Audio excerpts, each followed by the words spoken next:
On ouvre à présent notre page environnement. Aujourd'hui, nous allons parler de toutes ces femmes dans le monde qui se mobilisent pour notre planète. La mairie de Paris accueille cette année la 3e conférence de Women for Climate organisée par le C40.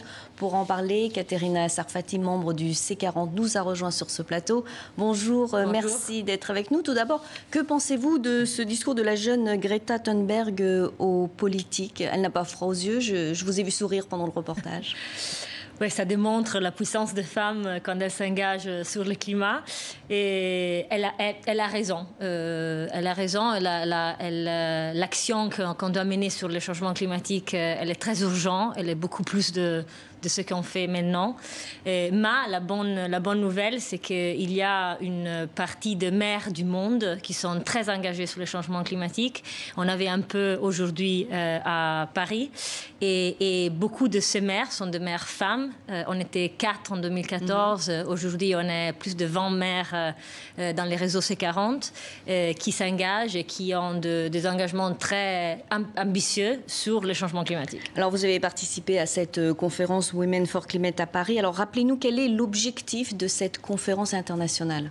Oui, l'objectif de la conférence, c'est vraiment rendre visible la force, l'engagement, l'action des femmes contre le changement climatique, pas seulement dans la politique, mais aussi dans les entreprises, dans la société civile, dans l'académie, et les rendre visibles. C'est-à-dire que les jeunes femmes qui aujourd'hui s'engagent sur la lutte au changement climatique, pas nécessairement savent toutes les histoires qu'il y a sur les femmes dans tous les domaines qui luttent contre ce phénomène. Et donc, vraiment les rendre visibles et mettre en contact femmes entre femmes pour s'échanger des expériences, des défis, des opportunités et rendre visible la leadership des femmes dans ce domaine. Alors, c'est un sommet pour promouvoir les actions des femmes. Alors, pourquoi les hommes sont exclus de cette conférence? Non, ils ne sont pas exclus. Il y avait d'ailleurs les maires de Quito, de Chicago et d'autres ne sont pas du tout exclus. Le maire de Quito, par exemple, a hébergé une des initiatives de Women for Climate, un programme de mentorat entre femmes. Et au contraire, ils sont avec nous dans cette lutte, dans cette bataille, surtout au niveau local. Alors, et qui sont ces femmes qui se mobilisent pour le climat et d'où viennent-elles? Et c'est vraiment des expériences très différentes. Il y a des mères, il y a des femmes d'horizons différents. Oui, il y a vraiment des origines différentes. Il y a des mères, il y a des chefs d'entreprise, il y a des innovantes, des femmes qui travaillent dans les tech, dans le monde de la technologie, de la société civile. Il y a des jeunes activistes. Il y avait des jeunes activistes de l'Angleterre qui suivent Greta Thunberg aujourd'hui aussi dans la conférence. Donc c'est très divers. Et comment peut-on devenir une Woman for Climate?